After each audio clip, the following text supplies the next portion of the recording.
93.5 red FM पे एक कहानी ऐसी भी, प्रवीण के साथ।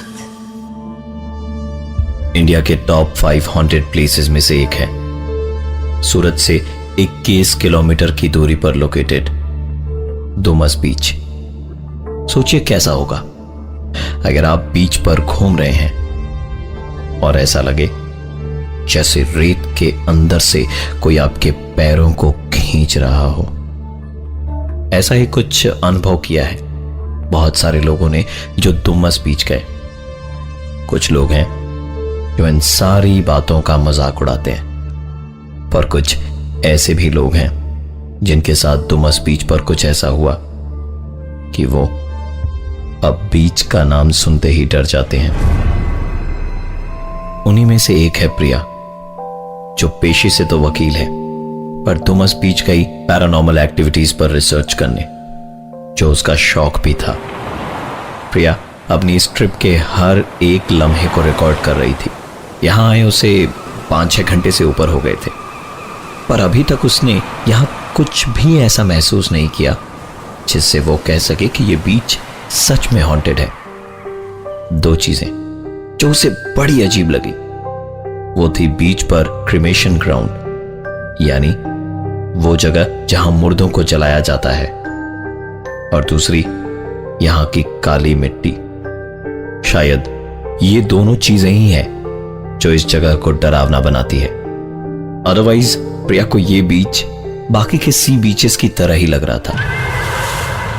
जब से प्रिया यहां आई थी उसे तलाश थी एक बच्चे की जो इस बीच पर बलून बेचता है, क्योंकि उसने इंटरनेट ब्लॉग्स में पढ़ रखा था कि इस बच्चे से अगर लोग बलून खरीदते हैं तब तो ठीक, पर अगर खरीदने से मना कर दे तो उनके साथ कोई ना कोई हादसा जरूर होता है, क्योंकि ये बच्चा उन आत्माओं में से एक है जिसे इस बीच पर लोगों ने कई बार देखा है।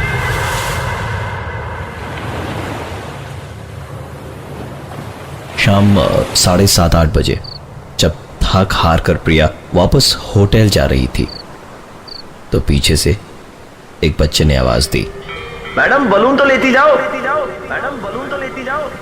प्रिया पलटी तो एक बच्चा हाथों में बलून लिए बड़ी मासूमियत से उसकी तरफ देख रहा था।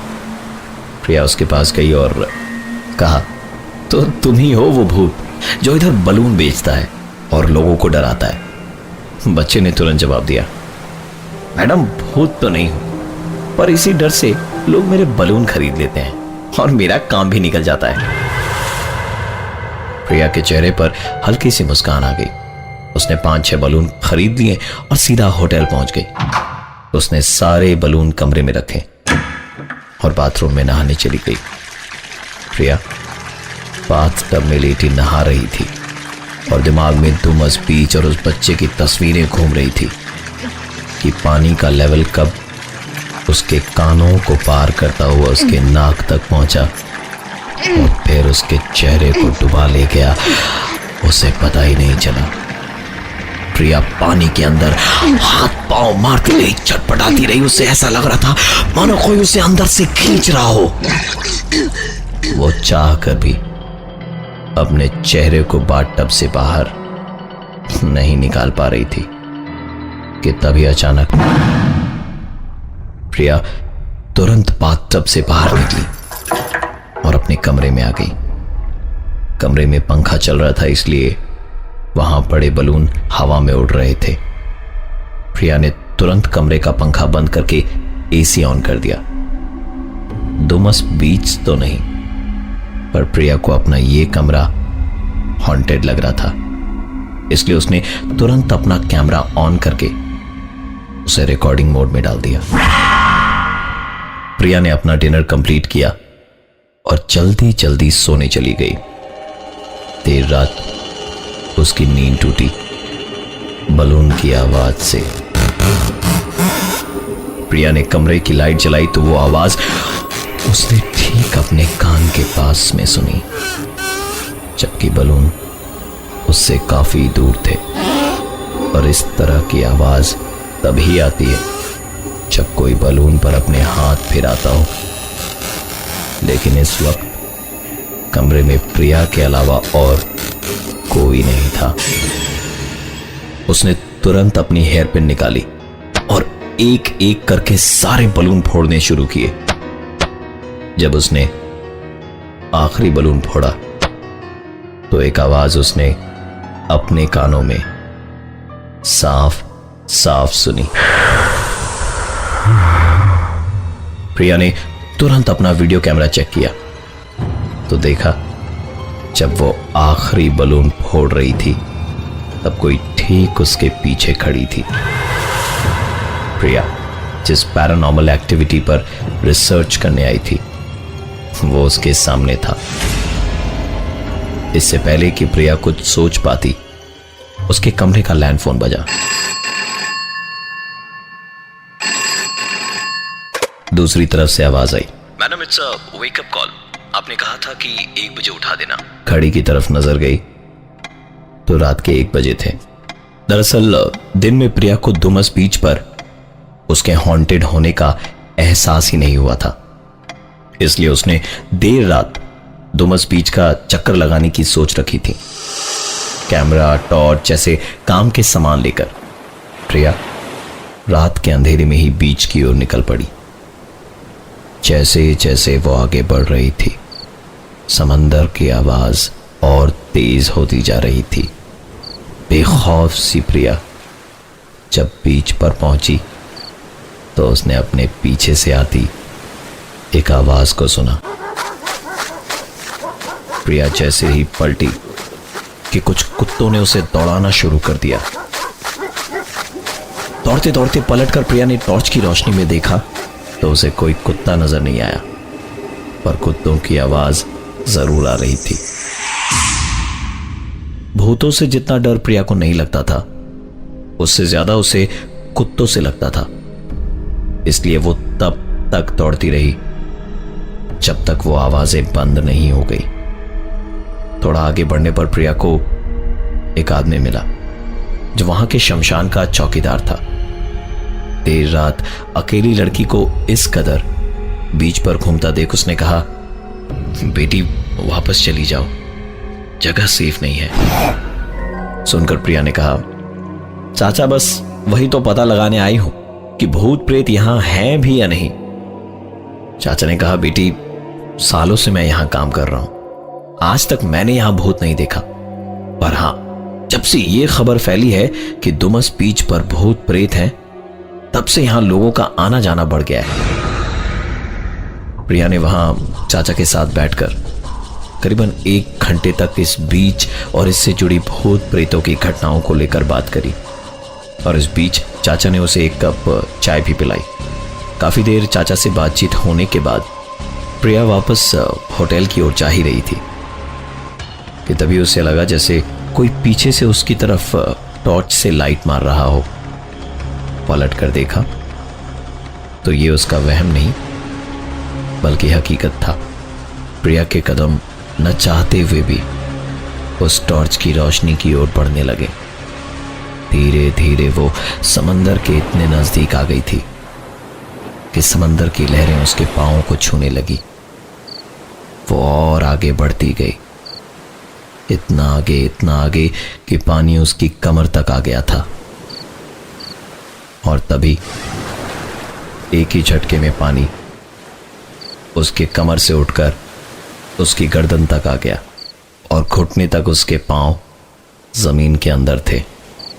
पानी धीरे धीरे चढ़ता ही जा रहा था।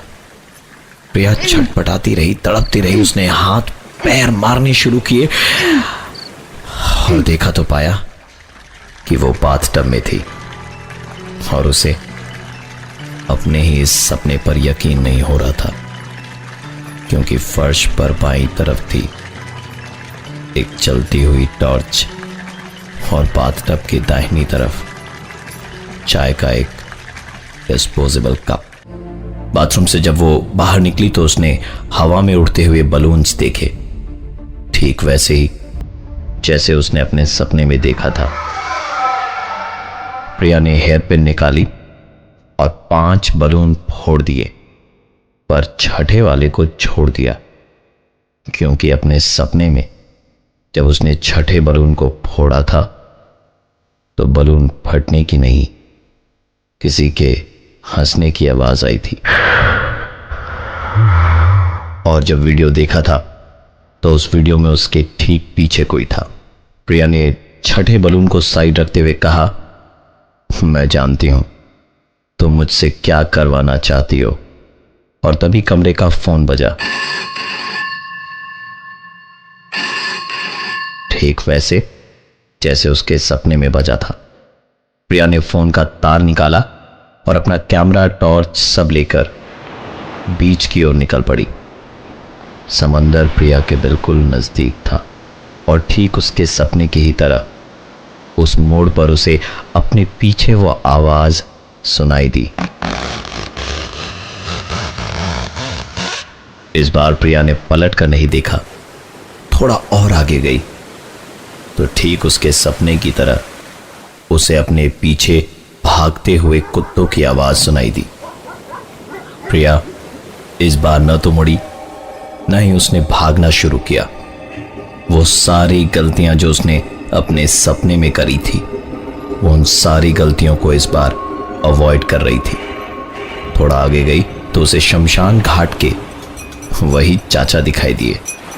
प्रिया ने कहा, क्यों चाचा, आपकी चाय तो तैयार हो गई होगी। चाचा ने कहा, तैयार हो गई है, पियोगे क्या? इस बार प्रिया ने कहा, नहीं चाचा, मुझे देर हो रही है, वापस जाना है। समंदर की आवाज अब प्रिया से धीरे धीरे दूर जा रही थी।